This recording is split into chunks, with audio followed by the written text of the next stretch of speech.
الحمد لله رب العالمين الصلاة والسلام على خاتم النبيين وعلى آله وصحبه أجمعين أما بعد فأعوذ بالله من الشيطان الرجيم بسم الله الرحمن الرحيم الحمد لله رب العالمين الرحمن الرحيم مالك يوم الدين إياك نعبد وإياك نستعين اهدنا الصراط المستقيم صراط الذين أنعمت عليهم غير المغضوب عليهم ولا الضالين آمین۔ پہلی دو آیتوں کی سورہ فاتحہ کی ہم ترجمہ اور تفسیر پڑھ چکے۔ الحمدللہ رب العالمین، تمام کی تمام تعریف اور تمام کا تمام شکر اللہ سبحانہ و تعالیٰ کے لیے ہے جو تمام جہانوں تمام عالموں کا پالنے والا ہے۔ الرحمن الرحیم، جو الرحمن ہے اور الرحیم ہے۔ مالک یوم الدین، دین کہتے ہیں بدلے کو۔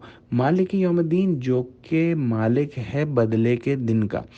اللہ سبحانہ و تعالیٰ نے دنیا میں انسان کو کسی قدر کسی مختلف چیزوں کی مختصر عرصے کے لیے ملکیت عطا فرمائی ہے، اور وہ سمجھتا ہے کہ وہ اس کا مالک ہے، حالانکہ حقیقی مالک آج بھی اللہ ہی ہے۔ لیکن قیامت کے دن، بدلے کے دن، جزا سزا کے دن، نام کی ملکیت بھی کسی کے پاس کسی چیز کی نہیں ہوگی، اور اللہ سبحانہ و تعالیٰ ہی کل کا کل مالک ہوگا۔ ایاک نعبد و ایاک نستعین، یہ آیت جو ہے وہ فعل مضارع کے اندر ہے۔ عربی زبان کے اندر فعل مضارع حال اور مستقبل دونوں کو کور کرتا ہے۔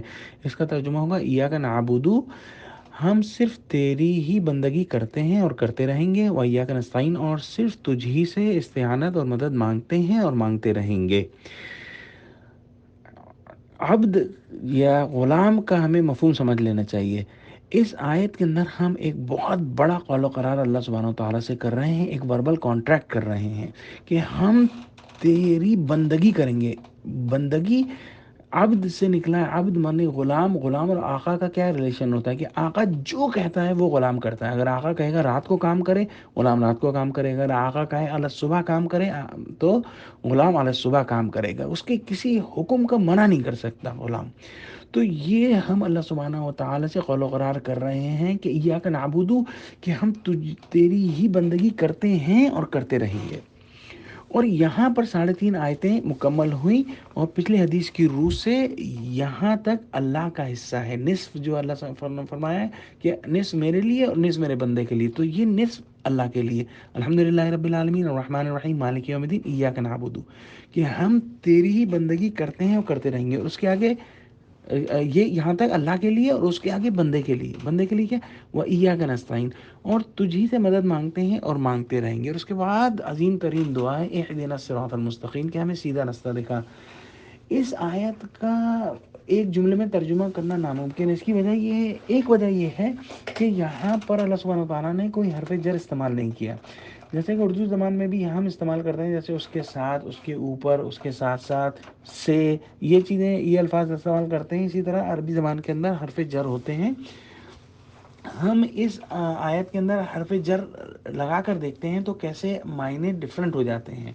اگر ہوتا اہدنا الی الصراط، جیسا کہ سورہ بقرہ کی آیت نمبر 142 میں ہے، تو اس کا مطلب ہوتا ہمیں سیدھے راستے کی طرف ہدایت دے۔ اگر ہوتا اہدنا للصراط، تو اس میں ہوتا کہ اس کا مطلب ہوتا کہ سیدھے راستے میں اپنے ساتھ کے ساتھ ہدایت دے۔ اگر ہوتا کہ اہدنا علی الصراط، تو اس کا مطلب ہوتا کہ سیدھے راستے پر جب پہنچ جائیں تو ہدایت دے۔ اگر ہوتا اہدنا بالصراط، تو اس کا مطلب ہوتا ہے کہ سیدھے راستے کے ذریعے سے ہم کو مزید ہدایت دے۔ تو یہاں پہ چونکہ حرف جر نہیں ہے، تو اس کا مفہوم یہ بنے گا کہ ہمیں کمپلیٹ، کلی، مکمل طور پر صراط مستقیم کی ہدایت دے اور اس پر قائم رکھ۔ اچھا، صراط مستقیم کیا ہے؟ صراط الذین انعمت علیہم، ان لوگوں کا راستہ جن لوگوں پر تیرا انعام ہوا۔ اور وہ کون ہے؟ آیت نمبر 69 سورہ نساء۔ وَمَن يُطِعِ اللَّهَ وَرَسُولَهُ فَأُولَٰئِكَ مَعَ الَّذِينَ أَنْعَمَ اللَّهُ عَلَيْهِم مِّنَ النَّبِيِّينَ وَالصِّدِّيقِينَ وَالشُّهَدَاءِ وَالصَّالِحِينَ وَحَسُنَ أُولَٰئِكَ رَفِيقًا۔ یہاں پر 4 لوگوں کا ذکر اللہ سبحانہ و تعالیٰ نے کیا: نبی، صدیق، شہید اور صالح مسلم۔ تو ان لوگوں کے ہم کو رستے پر چلا، اور کن کے رستوں پر نہیں چلا؟ غیر المغضوب علیہم، جو مغضوب علیہم ہیں، جن پر تیرا غضب ہوا، ان کے رستے پر مت چلا۔ اور وہ کون ہے؟ سب سے بڑی مثال یہودیوں کی ہے، جنہوں نے حق کو پہچان لیا اور اس کے بعد جھٹلا دیا۔ اور ہم کو ضالین کے راستے پہ بھی مت چلا والا ضالین. اور ضالین کون ہے؟ گمراہ لوگ ہیں جنہوں نے راستہ پا لیا لیکن پھر پگڈنڈی نکال کر کہیں سے کہیں نکل گئے جائے. اس کی بڑی مثال جو ہے وہ عیسائیوں کی ہے جنہوں نے حضرت عیسیٰ کو پہچان لیا, ان سے محبت کی اور اتنی محبت کی کہ غلط راستے میں نکل گئے, ان کو خدا کا نعوذ باللہ بیٹا بنا لیا. تو اللہ تعالی ہم کو سیدھے راستے پر چلا دے, صراط مستقیم عطا فرما دے, آمین. واخر دعوانا الحمد للہ رب العالمین. السلام علیکم و رحمۃ اللہ.